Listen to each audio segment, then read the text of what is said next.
महाराज अकबर के महल में सजावट की कई कीमती चीजें रखी हुई थी, पर एक खास गुलदस्ते से महाराज अकबर को बहुत लगाव था। एक दिन महाराज अकबर का कमरा साफ करते हुए एक सेवक से वो गमला टूट जाता है। इससे सेवक बहुत डर जाता है। ये तो महाराज अकबर का बहुत पसंदीदा गुलदस्ता है। वो सेवक उसको बहुत जोड़ने की कोशिश करता है, लेकिन उसे जोड़ नहीं पाता। थक हार कर वो उस गुलदस्ते को वहां से हटा देता है और अपने घर ले जाता है और दुआ करता है कि महाराज अकबर को उस गुलदस्ते की याद ना आए। लेकिन कुछ देर बाद जब महाराज अकबर महल में लौटते हैं तो उन्हें गुलदस्ता दिखाई ही नहीं देता। तो महाराज सेवक को बुला के पूछते हैं। सेवक डर के मारे कांपने लगता है। उसे कुछ सूझता नहीं है तो वो झूठ बोल देता है। महाराज, मैं उस गुलदस्ते को अपने घर ले गया हूँ जिससे कि उसे अच्छे से साफ कर सकूं। ये सुनते ही अकबर कहते हैं, तुरंत वो गुलदस्ता यहाँ लेके आओ। अब सेवक के पास बचने का कोई रास्ता नहीं था, तो उसने महाराज अकबर को सच बता दिया कि महाराज वो गुलदस्ता मुझसे टूट गया है।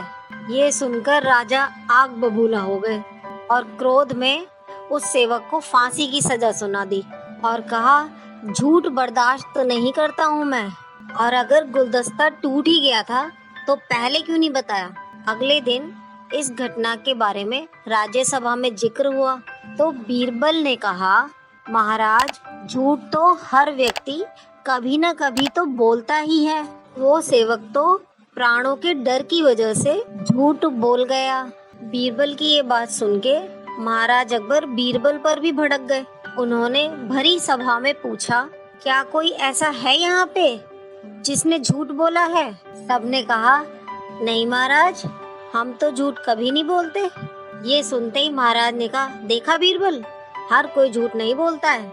दरबार समाप्त होने के बाद बीरबल को एक युक्ति सूझी कि कैसे साबित करें कि हर व्यक्ति अपने जीवन में कभी न कभी झूठ बोलता ही है। उस शाम बीरबल सीधे सुनार के पास गए, उससे सोने की गेहूं की बालियां बनवा ली और अगले दिन सुबह महाराज अकबर के दरबार में पहुंचे और बोले, जहां पना, आज ऐसा चमत्कार होगा जो किसी ने कभी नहीं देखा।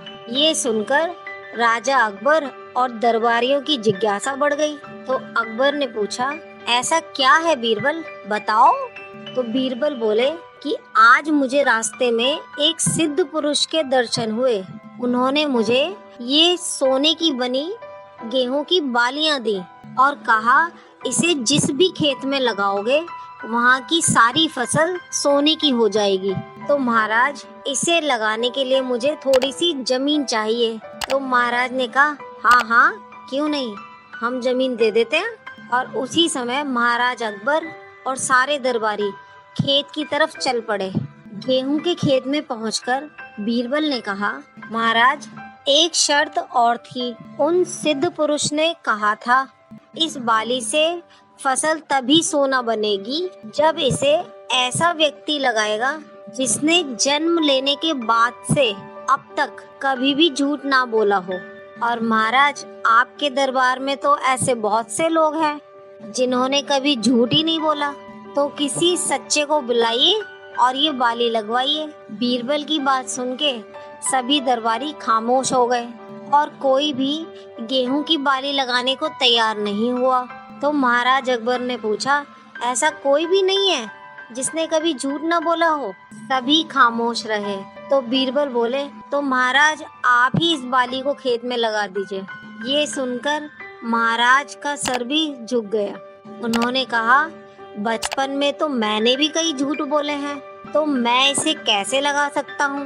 ये कहकर महाराज अकबर को समझ आया कि बीरबल सही कह रहे थे कि इस दुनिया में कभी न कभी सभी लोग झूठ बोलते हैं। महाराज को इस बात का एहसास हो जाता है और वो उस सेवक की फांसी को तुरंत रोक देते हैं और बीरबल से कहते हैं, तुम्हारी चतुराई के कारण एक निर्दोष की जान बच गई।